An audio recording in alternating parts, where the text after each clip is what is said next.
Shalom Bapak Ibu Saudara sekalian yang dikasihi Tuhan Yesus Kristus. Tidak terasa sudah 8 bulan berlalu sejak pandemi melanda negara kita, termasuk juga kota kita, Surabaya.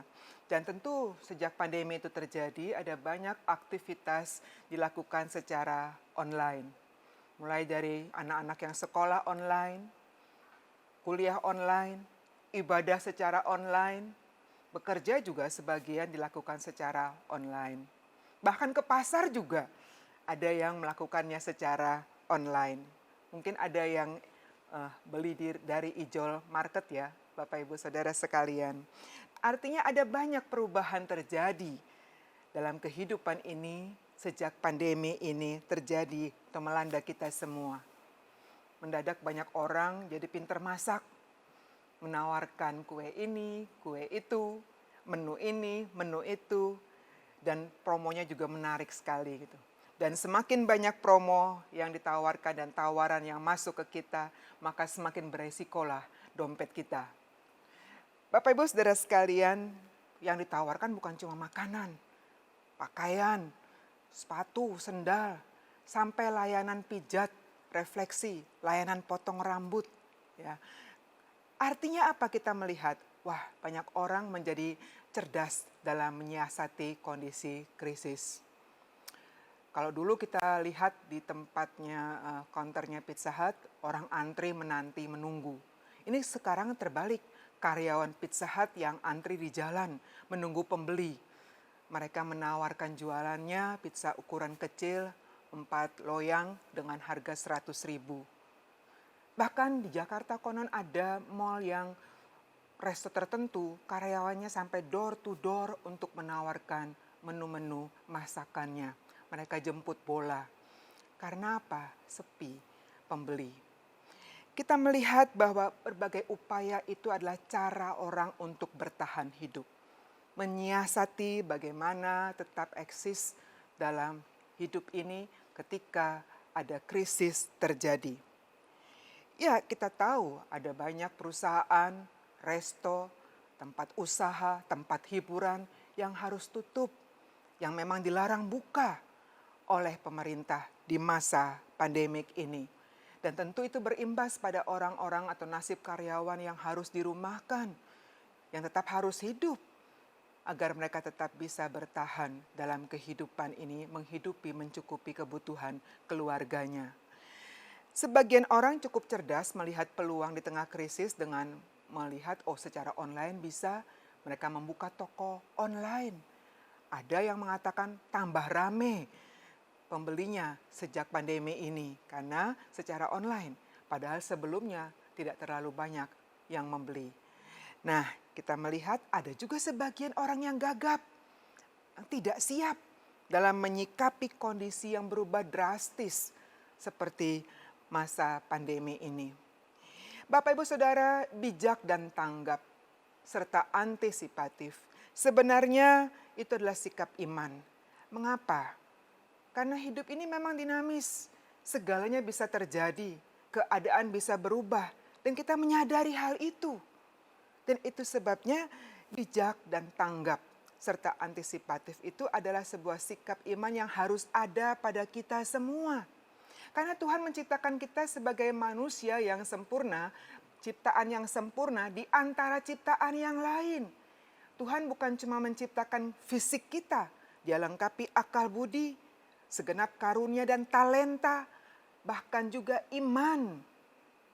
Iman itu membuat kita percaya ada yang lebih berkuasa dari kita, yang kita andalkan. Dan dengan iman itu kita percaya Allah sang sumber hikmat itu omnipresence, maha hadir. Hadir, Dia ada, Dia berada dalam seluruh keadaan dan situasi hidup yang kita alami, yang kita hadapi. Eksistensi Allah itu ada dan nyata. Dan di sini kita bisa melihat bahwa apa yang difirmankan dalam Roma 8 ayat 28, Allah itu turut bekerja dalam segala sesuatu untuk mendatangkan kebaikan bagi mereka yang mengasihi Dia. Jadi kita tidak bekerja sendiri. Allah turut bekerja di dalam seluruh upaya kita, seluruh usaha, seluruh perjuangan kita. Dan juga bukan sebaliknya Allah bekerja sendiri. Kita minta Allah bekerja sendiri. Tidak. Allah dan kita bekerja bersama-sama berjuang dalam menjalani dan mengatasi segala masalah dalam hidup ini. Dalam menghadapi kondisi dan situasi hidup yang memang tidak selalu sama. Bapak Ibu Saudara sekalian, iman pada Allah itu menjadi jalan bagi kita mendapatkan hikmat dari Allah. Sebab Allah itu sumber hikmat. Amsal 2 ayat 6 mencatat, Tuhanlah yang memberikan kita hikmat. Dari mulutnya datang pengetahuan dan kepandaian. Artinya pengetahuan dan kepandaian itu tidak akan ada artinya jika kita tidak terhubung dengan Tuhan. Penting sekali kita memahami bahwa pengetahuan dan kepandaian bisa dipakai untuk melakukan hal yang baik selaras kehendak Tuhan, tapi bisa juga dipakai untuk merusak, menghancurkan hidup orang lain. Makanya penting hikmat di sini. Hikmat dari bahasa Ibrani kokma, artinya bahasa Indonesianya kebijaksanaan, bahasa Inggrisnya wisdom, yaitu kemampuan mengambil keputusan terbaik di dalam situasi apapun. Saya ulang, kemampuan mengambil keputusan terbaik di dalam situasi apapun. Nah, hikmat ini bukan cuma ada di kepala kita, tapi juga ada di hati kita. Dia punya kuasa. Jadi dia bukan hanya mengisi kepala, tapi juga hati. Dan hati ini pusat segala pertimbangan kita. Sehingga dengan demikian kita dimampukan untuk mempertimbangkan dengan tepat sebelum mengambil keputusan apa yang mau kita lakukan dalam mengatasi persoalan hidup kita. Dia memampukan kita untuk bisa melawan juga kebobrokan ataupun juga godaan dalam hidup ini. Orang yang berhikmat berarti orang itu mengenal Allah. Orang itu hidup di dalam Allah. Makanya kita ingat Amsal berkali-kali mencatat takut akan Tuhan. Takut akan Tuhan. Orang yang takut akan Tuhan pasti dia akan punya hikmat. Karena segala pertimbangannya selalu dia pikirkan, apakah Allah berkenan dengan apa yang saya mau lakukan ini ataukah tidak. Bapak Ibu Saudara sekalian, memiliki sikap bijak dan antisipatif itu adalah pesan kuat bagi kita saat ini, hari ini. Dari bacaan kita, perumpamaan 5 gadis yang bijaksana menunjukkan hal itu. Bahwa ini sikap yang perlu ada pada kita semua selaku umat Tuhan dalam menanti kedatangan Sang Mempelai, yaitu Tuhan. Kesiapan yang dimaksud bukan semata sikap siap menanti dia kapanpun, karena tidak ada yang tahu kapan Tuhan datang dan memang benar. Tapi kesiapan yang dimaksud adalah harus ada sikap bijak dan tepat dalam diri kita dalam menyikapi situasi dan kondisi hidup kita yang dinamis, yang tidak selalu sama, yang tidak selalu tetap, yang tidak selalu aman dan nyaman buat hidup kita masing-masing. Perumpamaan ini menceritakan bagaimana 5 gadis bijaksana dan 5 gadis yang disebut bodoh yang bertugas menyongsong menyambut mempelai pria. Dan rupanya itu adalah tradisi dalam masyarakat Israel di masa lalu, tapi juga ternyata sampai di masa kini. Di beberapa pedesaan di Palestina, tradisi itu masih berlaku. Di rombongan 10-an orang gadis sambil bernyanyi dengan musik yang rancak, menari-menari, mereka kemudian siap mendampingi mempelai perempuan menyongsong mempelai laki-laki. Masalahnya adalah kapan sang mempelai laki-laki itu datang tidak diketahui. Pernah ada seorang teolog sampai di pedesaan di Palestina itu dan ketemu sama rombongan gadis-gadis ini. Wah, ramai sekali. Memang kalau rombongan itu lewat kayak karnaval gitu, semua orang keluar gitu ya. Keluar rumah dan ikut bernyanyi, ikut menari. Dan sengaja memang melewati jalan yang panjang supaya semakin banyak orang yang bisa menyampaikan ucapan selamat dan mendoakan. Dan itu sebabnya mungkin sampai rombongan laki-laki, mempelai laki-laki tidak pernah diketahui kapan persisnya dia akan tiba. Karena dia dilewatkan rute yang panjang. Dan oleh sebab itulah, maka gadis-gadis yang bertugas mendampingi mempelai perempuan biasanya mereka akan menyiapkan pelita dan bukan cuma pelita tapi juga minyak. Karena bisa jadi mempelai datang malam atau tengah malam atau bahkan sampai subuh besoknya. Dan oleh sebab ada aturan bahwa kalau di jalan, karena mereka menyongsongnya bukan di depan pintu rumah, tapi menyambut jauh, masih jauh sudah mereka akan menyongsong mempelai laki-laki itu dengan pelitanya. Ada aturan yang di jalan harus membawa pelita yang menyala. Tidak boleh pelitanya tidak menyala. Dan oleh sebab itu kita melihat bahwa para gadis ini sudah menanti terlalu lama dan mungkin saja mereka sudah kelelahan. Adalah hal yang lumrah kalau mendapati bahwa ada di antara gadis-gadis yang bertugas menyambut mempelai laki-laki sampai ketiduran. Mereka baru bangun nanti kalau ada utusan dari mempelai laki-laki yang mendahului rombongan mempelai laki-laki tiba dan berseru, "Mempelai laki-laki sudah tiba." Maka para gadis yang tertidur ini akan bergegas bangun, kemudian menyiapkan perangkatnya ya pelita tadi. Nah, kemudian pergi menyongsong sang mempelai laki-laki. Disinilah kita mendapati bahwa 5 gadis yang membawa minyak itu adalah hal yang lumrah, yang tahu kewajibannya, tahu tanggung jawabnya. Menyiapkan semuanya dengan baik, baik pelita maupun minyak. Dan oleh sebab itu justru 5 gadis yang tidak membawa minyak, merekalah yang kita lihat terlalu teledor, ceroboh, sembrono, tidak bertanggung jawab dengan apa yang menjadi kewajiban dan tugasnya sebagai kelompok gadis yang menyambut mempelai laki-laki. Sebab sudah tahu kedatangan mempelai laki-laki tidak bisa diprediksi kapan. Bisa malam, bisa tengah malam, bisa sampai pagi. Dan oleh sebab itu kalau pelita menyala terus sepanjang malam, otomatis minyaknya bisa habis. Itu sebabnya perlu ada cadangan minyak. Sikap bijak itu juga ditunjukkan oleh 5 gadis yang membawa minyak cadangan dengan mereka berani menolak dengan tegas permintaan 5 gadis temannya yang tidak membawa minyak. Mereka tidak mau ambil resiko membagi sedikit minyaknya pada teman-temannya. Sebab itu bisa meresikokan diri mereka sendiri kalau cadangan mereka itu kemudian menjadi sedikit, menjadi menipis dan pelita mereka tidak lama kemudian akan padam. Mereka akan bernasib sama, tidak akan diizinkan masuk ke tempat pesta kalau mereka hanya sibuk mencari minyak. Di mana orang mencari minyak dijual di tengah malam. Nah, mungkin bagi sebagian orang kejam sekali. Tidak setia kawan, masa membagi sedikit minyak tidak bisa atau tidak mau. Tapi perikop ini, perumpamaan ini sebenarnya ingin mengingatkan kita, menegaskan pada kita bahwa setiap orang memang harus bisa bertanggung jawab atas apa yang dilakukannya. Sejak awal mereka tahu mereka perlu cadangan minyak agar pelitanya tetap bisa menyala, agar mereka bisa menjalankan tugasnya menyambut sang mempelai laki-laki kapanpun dia datang. Dan karena mereka tidak membawa minyak cadangan teman-temannya ya konsekuensi mereka harus siap juga hadapi.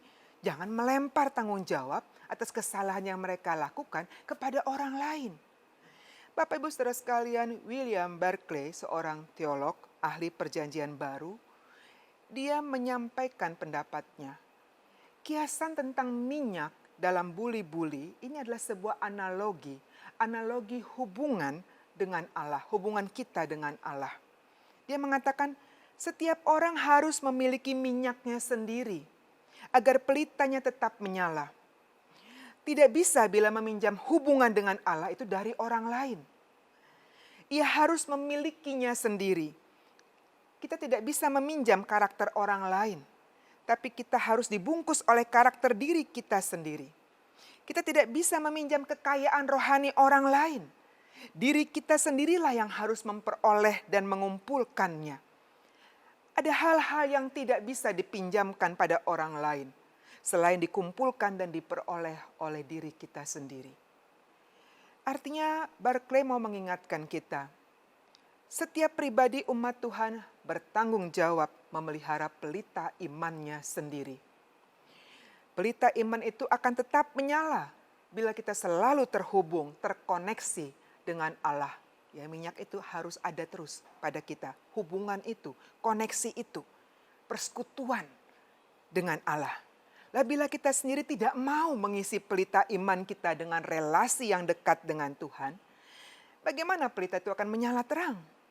Bagaimana terangnya akan nampak terlihat dan menerangi yang lain?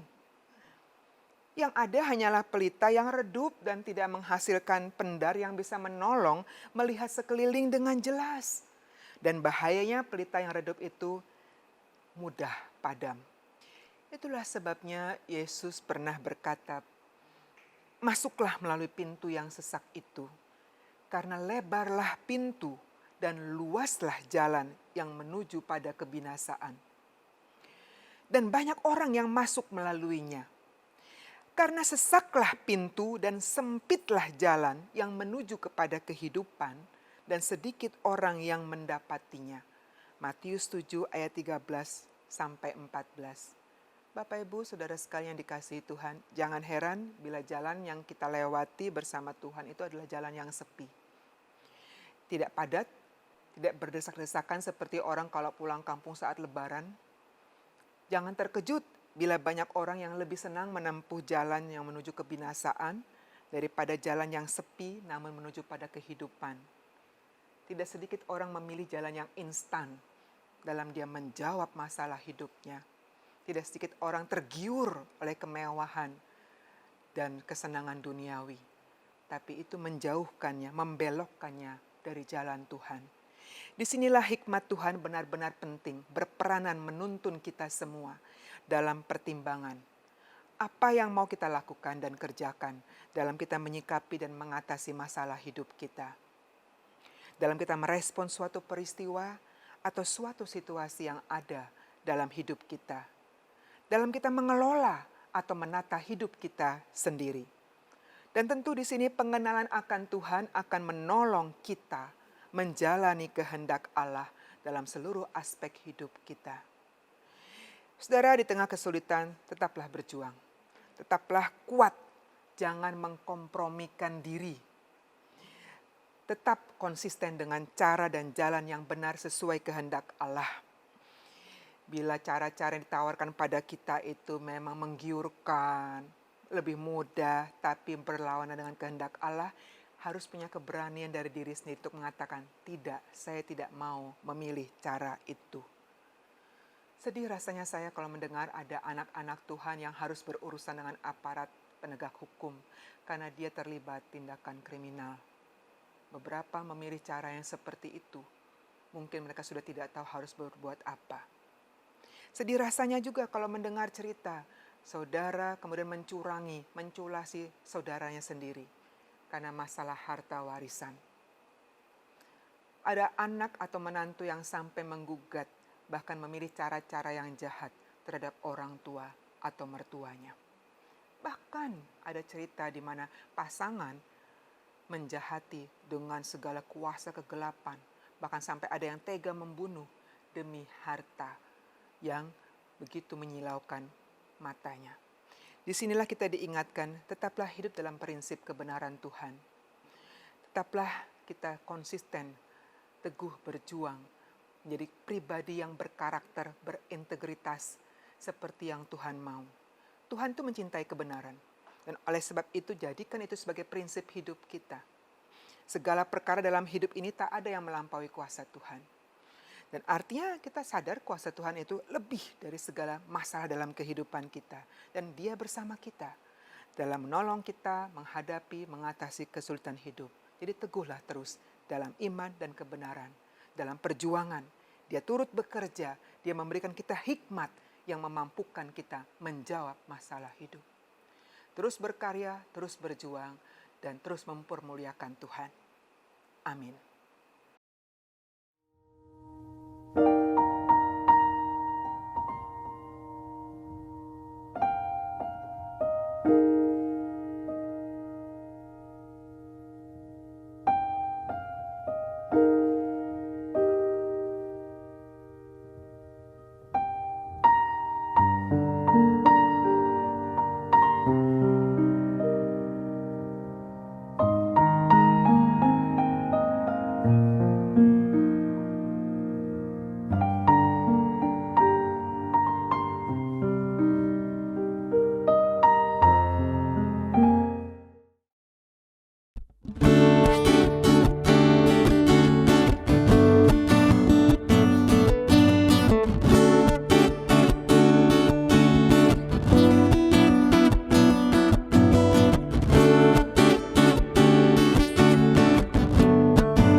terimalah berkat-Nya.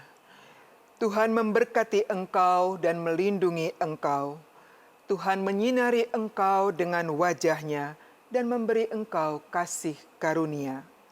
Tuhan menghadapkan wajah-Nya kepadamu dan memberi engkau damai sejahtera-Nya. Amin.